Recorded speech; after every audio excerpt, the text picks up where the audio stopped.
एक तरफ अमेरिका और चीन जैसे देश कच्चे तेल और प्राकृतिक गैस पर अपना एकाधिकार जमाने के लिए हर मुमकिन हथकंडे अपना रहे हैं, तो दूसरी तरफ पश्चिम एशिया के देशों में चल रहे भारी तनाव ने ग्लोबल सप्लाई चेन की कमर तोड़कर रख दी है।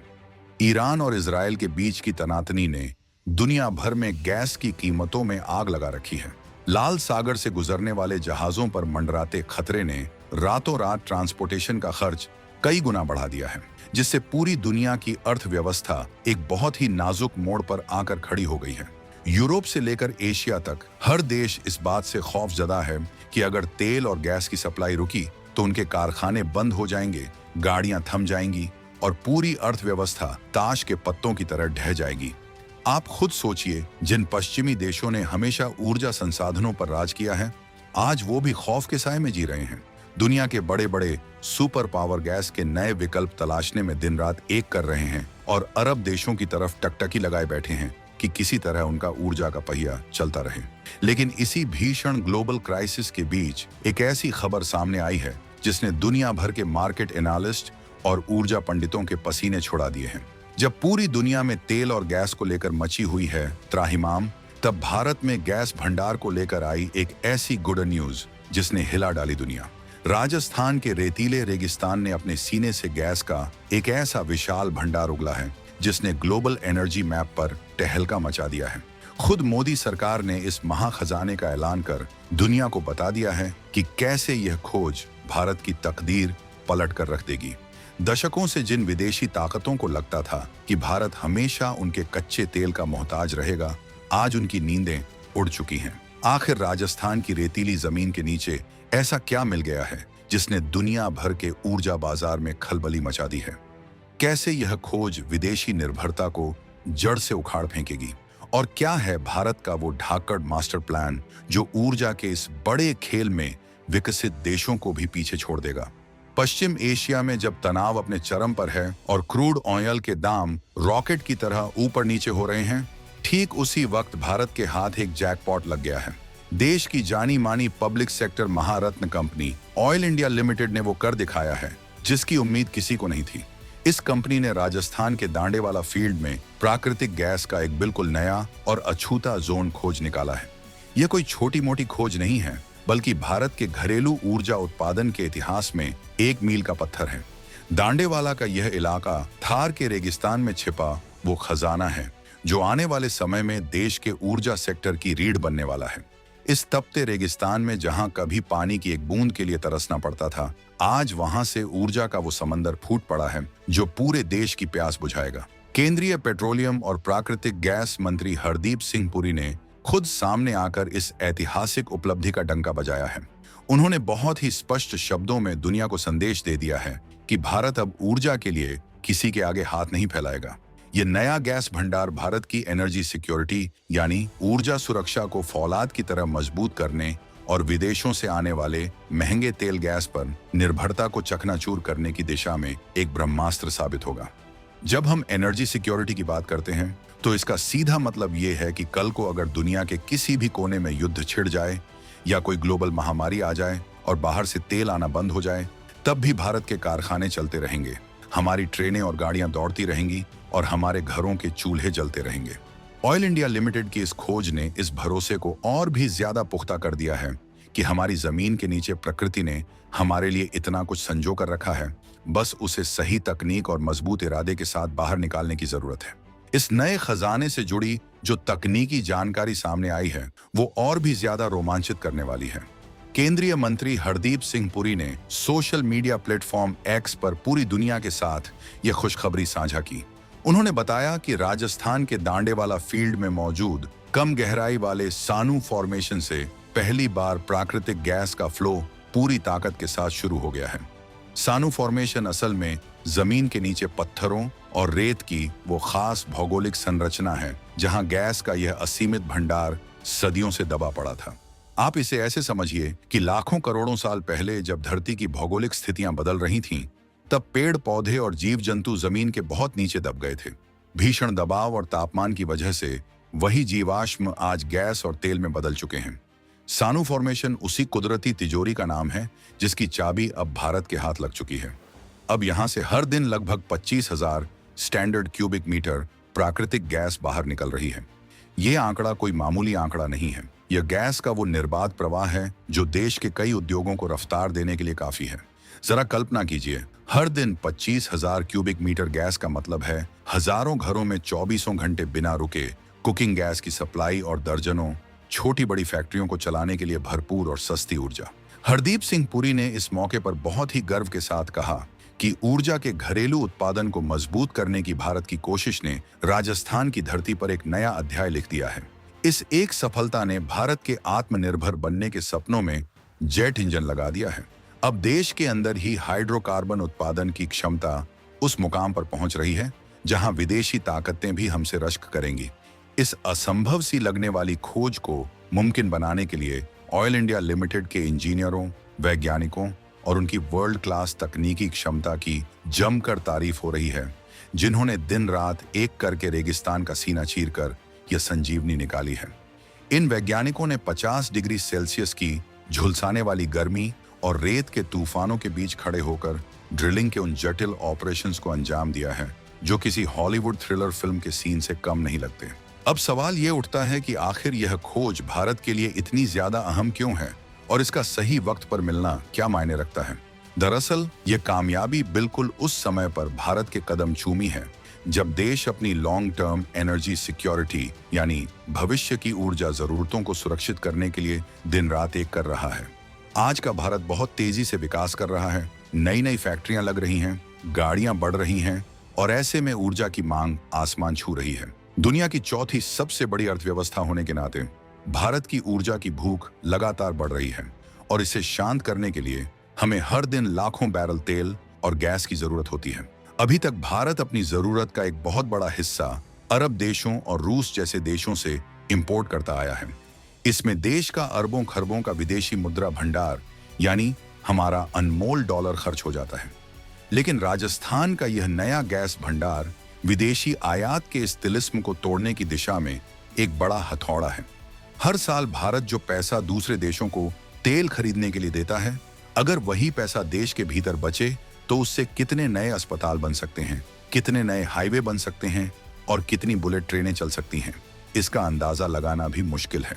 सरकार की अब सबसे बड़ी प्राथमिकता यही है कि देश के अंदर ही तेल और गैस की खोज को युद्ध स्तर पर तेज किया जाए। जब अपनी ही जमीन से ऊर्जा निकलेगी तो न सिर्फ डॉलर बचेंगे बल्कि ग्लोबल मार्केट में कच्चे तेल के दाम बढ़ने पर भारत की आम जनता की जेब पर पड़ने वाला बोझ भी हमेशा के लिए खत्म हो जाएगा।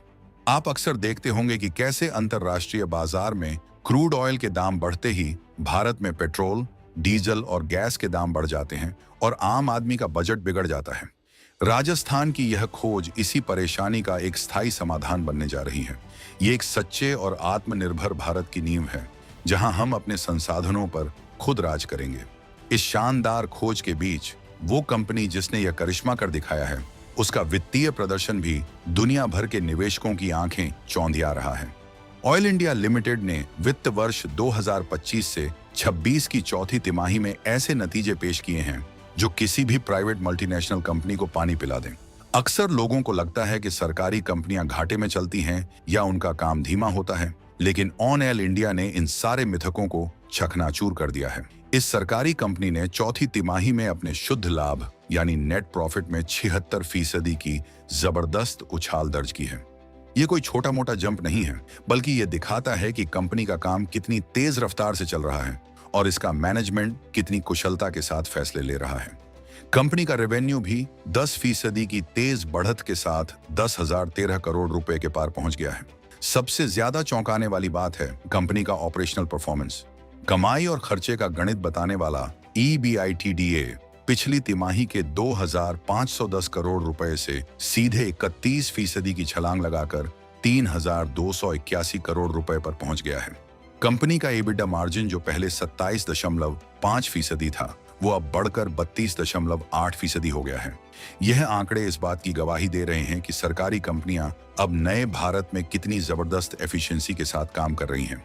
वे अब दुनिया की बेहतरीन टेक्नोलॉजी का इस्तेमाल कर रही हैं, अपनी लागत कम कर रही हैं और अपना मुनाफा बढ़ा रही हैं। हालांकि शेयर बाजार के रोजमर्रा के उतार चढ़ाव में शुक्रवार को नेशनल स्टॉक एक्सचेंज पर ऑयल इंडिया के शेयर मामूली सी गिरावट के साथ 500.45 रुपए पर बंद हुए, लेकिन यह तो सिर्फ एक दिन की बात है। अगर आप इस कंपनी का लॉन्ग टर्म रिकॉर्ड देखेंगे तो इसने अपने निवेशकों को माला माल कर दिया है।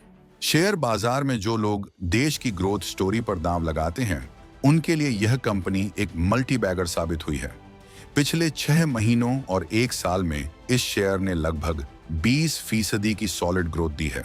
और अगर आप पिछले 5 सालों का रिकॉर्ड उठाकर देखेंगे तो इस शेयर ने 450% से भी ज्यादा का छप्पर फाड़ रिटर्न दिया है। सोचिए, जिसने 5 साल पहले इस कंपनी पर भरोसा जताया होगा, आज उसकी पूंजी कितने गुना बढ़ चुकी होगी। यह साबित करता है कि जो भी भारत की विकास यात्रा में पैसा लगा रहा है, वो खाली हाथ नहीं लौट रहा है। ऊर्जा क्षेत्र की कंपनियों का यह प्रदर्शन इस बात का भी संकेत है कि भारत का इंडस्ट्रियल सेक्टर अब फुल गियर में आ चुका है और उसे इस बात का पूरा भरोसा है कि आने वाले समय में ऊर्जा की कोई कमी नहीं होने वाली है। राजस्थान में मिले इस खजाने का असर सिर्फ ऊर्जा क्षेत्र तक सीमित नहीं रहने वाला है, बल्कि यह पूरे राजस्थान और भारत की तकदीर का नक्शा बदलने जा रहा है। जरा सोचिए, जिस थार के रेगिस्तान को कभी सिर्फ रेत और सूखे के लिए जाना जाता था, आज वो देश का सबसे बड़ा ऊर्जा का पावर हाउस बनने की राह पर है। दशकों तक यह माना जाता था कि रेगिस्तान में खेती नहीं हो सकती, वहां उद्योग नहीं लग सकते, लेकिन दांडेवाला में गैस का उत्पादन शुरू होने का सीधा मतलब है कि वहां अब एक नई औद्योगिक क्रांति का आगाज होने वाला है। गैस आधारित पावर प्लांट, फर्टिलाइजर कारखाने और पेट्रोकेमिकल इंडस्ट्रीज अब राजस्थान का रुख करेंगी। जब इतने बड़े पैमाने पर गैस निकलती है तो उसके आसपास कई तरह के उद्योग अपने आप पनपने लगते हैं। यूरिया और खाद बनाने वाले कारखानों को प्राकृतिक गैस की सबसे ज्यादा जरूरत होती है। जब उन्हें यहीं से सस्ती गैस मिलेगी तो किसानों को मिलने वाले यूरिया के दाम भी कंट्रोल में रहेंगे। इसके अलावा प्लास्टिक, सिंथेटिक रबर और अन्य पेट्रोकेमिकल प्रोडक्ट्स बनाने वाली कंपनियों की लाइन लग जाएगी।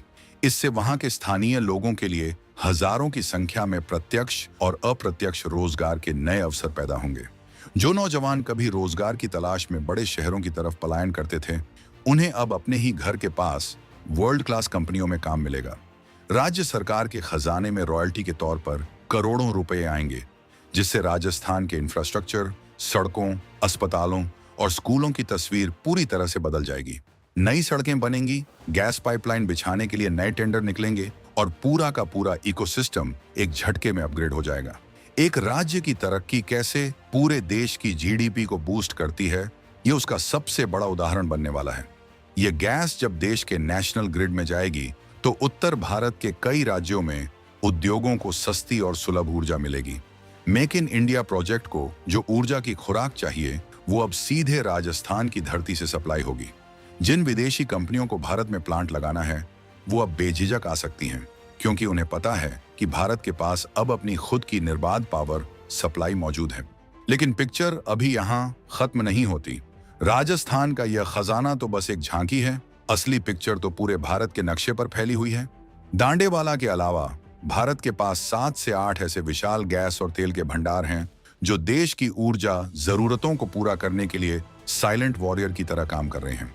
इन भंडारों के बारे में जानकर आपको एहसास होगा कि भारत असल में ऊर्जा के मामले में कितना अमीर है। सबसे पहले बात करते हैं बॉम्बे हाई की। महाराष्ट्र के तट से दूर अरब सागर की खतरनाक लहरों के बीचों बीच स्थित बॉम्बे हाई दशकों से भारत के तेल और गैस उत्पादन का सबसे बड़ा खिलाड़ी और लाइफलाइन रहा है। 1970 के दशक में जब इसे खोजा गया था, तब किसी ने नहीं सोचा था कि समंदर के बीच से इतना तेल निकलेगा। आज भी भारत के कुल घरेलू उत्पादन का एक बहुत बड़ा हिस्सा इसी समंदर के सीने से निकलता है। ओएनजीसी के विशाल रिग्स दिन रात वहां से काला सोना और गैस निकालने में लगे हुए हैं। इसके बाद नंबर आता है कृष्णा गोदावरी बेसिन का। आंध्र प्रदेश के तट पर स्थित केजी बेसिन गैस के मामले में भारत का सबसे बड़ा जैकपॉट माना जाता है। बंगाल की खाड़ी के इस गहरे समंदर में ड्रिलिंग करना दुनिया के सबसे मुश्किल कामों में से एक है, लेकिन भारतीय इंजीनियरों ने यह कर दिखाया है। यहाँ गहरे समंदर में रिलायंस और ओएनजीसी जैसी कंपनियों ने गैस के ऐसे विशाल भंडार खोजे हैं जो भारत की किस्मत बदल रहे हैं। केजीडी 6 ब्लॉक से निकलने वाली गैस देश के लाखों घरों और हजारों कारखानों को चला रही है। ये वो इलाका है जहां दुनिया की सबसे अत्याधुनिक डीप वाटर ड्रिलिंग तकनीक का इस्तेमाल किया जा रहा है और यहीं से भारत के ऊर्जा भविष्य की एक बहुत बड़ी उम्मीद जुड़ी हुई है। तीसरा बड़ा भंडार गुजरात का खंभात बेसिन है। गुजरात के अंकलेश्वर और खंभात के इलाकों में तेल और गैस का ऐसा स्थिर उत्पादन हो रहा है जिसने पश्चिमी भारत के औद्योगिक विकास में जान फूंक रखी है। गुजरात आज अगर देश का मैन्युफैक्चरिंग हब बना हुआ है तो उसके पीछे खंभात बेसिन से निकलने वाली ऊर्जा का बहुत बड़ा हाथ है। यहाँ के पेट्रोकेमिकल कॉम्प्लेक्स पूरी दुनिया में मशहूर हैं। वहीं नॉर्थ ईस्ट की तरफ चलें तो असम अराकान बेसिन का नाम सबसे ऊपर आता है। डिगबोई और नाहरकटिया जैसी जगहें तो भारत के ऊर्जा इतिहास की जन्मस्थली हैं। ये वो जगह है जहां अंग्रेजों के जमाने में सबसे पहले तेल खोजा गया था। आज भी त्रिपुरा और असम के कई इलाकों में गैस के विशाल भंडार मौजूद हैं जो पूरे उत्तर पूर्व भारत की सूरत बदल रहे हैं। त्रिपुरा का अगरतला डोम प्राकृतिक गैस का एक ऐसा खजाना है जिससे उस पूरे इलाके में पावर जनरेशन किया जा रहा है और वहां से बांग्लादेश तक को ऊर्जा सप्लाई करने की क्षमता विकसित की जा रही है। नॉर्थ ईस्ट का यह इलाका सामरिक दृष्टि से भी बहुत अहम है और वहां ऊर्जा आत्मनिर्भरता होने से हमारी सेनाओं और सीमावर्ती इलाकों को भी बहुत बड़ा सपोर्ट मिलता है। इसके अलावा दक्षिण भारत में तमिलनाडु का कावेरी बेसिन भी तेजी से उभरता हुआ गैस और तेल उत्पादक क्षेत्र बन चुका है। वहां भी लगातार नई खोजें चल रही हैं और अत्याधुनिक तकनीक के जरिए गहराई से हाइड्रोकार्बन निकाला जा रहा है। और अगर वापस राजस्थान की बात करें तो दांडेवाला के अलावा बाड़मेर बेसिन पहले से ही एक सुपरहिट ब्लॉक साबित हो चुका है। बाड़मेर का मंगला, भाग्यम और ऐश्वर्या फील्ड दुनिया की कुछ सबसे बेहतरीन खोजों में गिना जाता है। जब यहाँ पहली बार तेल मिला था तो विदेशी एक्सपर्ट्स को अपनी आंखों पर यकीन नहीं हुआ था। यहाँ से निकलने वाला कच्चा तेल भारत के कुल उत्पादन का एक बहुत बड़ा हिस्सा कवर करता है। बाड़मेर की इन खदानों ने साबित कर दिया था कि थार का मरुस्थल ऊर्जा के मामले में कितना धनी है। इसके साथ ही भारत अब कोल बेड मीथेन यानी CBM गैस पर भी तेजी से काम कर रहा है। झारखंड और पश्चिम बंगाल की कोयला खदानों के नीचे दबी इस प्राकृतिक गैस को निकालकर ऊर्जा के रूप में इस्तेमाल किया जा रहा है। पहले जो गैस कोयला खदानों से हवा में उड़कर बर्बाद हो जाती थी और पर्यावरण को नुकसान पहुंचाती थी, अब उसी गैस को कैप्चर करके पाइपलाइनों के जरिए उद्योगों तक पहुंचाया जा रहा है। इन सभी बेसिन और खदानों को अगर एक साथ मिला दिया जाए तो भारत के पास गैस और तेल का इतना तगड़ा बैकअप तैयार हो रहा है जो किसी भी ग्लोबल क्राइसिस के समय देश को रुकने नहीं देगा। हम एक ऐसे चक्रव्यूह की रचना कर चुके हैं जिसे भेद पाना ग्लोबल इन्फ्लेशन या किसी भी विदेशी सप्लाई चेन ब्रेकडाउन के बस की बात नहीं है। गैस को लेकर भारत का विजन और मास्टर प्लान इतना आक्रामक और सटीक है कि बड़े बड़े विकसित देश इसे देखकर हैरान हैं। भारत सरकार सिर्फ गैस खोजने तक सीमित नहीं है, बल्कि पूरे देश को एक गैस आधारित अर्थव्यवस्था में बदलने की महातैयारी चल रही है। यह सिर्फ एक नारा नहीं है, बल्कि जमीन पर उतारा जा रहा एक ऐसा महाप्रोजेक्ट है जो भारत के हर नागरिक के जीवन को छुएगा। अभी भारत के कुल ऊर्जा मिक्स में प्राकृतिक गैस का हिस्सा लगभग 6% के आसपास है, जो विकसित देशों के मुकाबले कम है। लेकिन सरकार ने टारगेट सेट कर दिया है कि 2030 तक इसे किसी भी हाल में 15% तक पहुंचाना है। इसके लिए एक बहुत ही क्रांतिकारी प्रोजेक्ट चल रहा है जिसका नाम है one nation one gas grid. इसे ऊर्जा गंगा प्रोजेक्ट भी कहा जाता है। इसका मकसद पूरे भारत को गैस पाइपलाइन के एक विशाल जाल से जोड़ना है। जिस तरह हमारे शरीर में खून की नसें होती हैं, बिल्कुल वैसे ही देश भर में हजारों किलोमीटर लंबी स्टील की पाइपलाइनें बिछाई जा रही हैं। कश्मीर की बर्फीली वादियों से लेकर कन्याकुमारी के तटों तक और गुजरात के रेगिस्तान से लेकर असम के जंगलों तक गैस पाइपलाइन का ऐसा नेटवर्क बिछाया जा रहा है कि देश के किसी भी कोने में गैस की कमी न हो। नदियों के नीचे से, पहाड़ों को चीरकर और घने जंगलों के बीच से ये पाइपलाइनें बिछाई जा रही हैं, जो अपने आप में एक इंजीनियरिंग मार्वल है।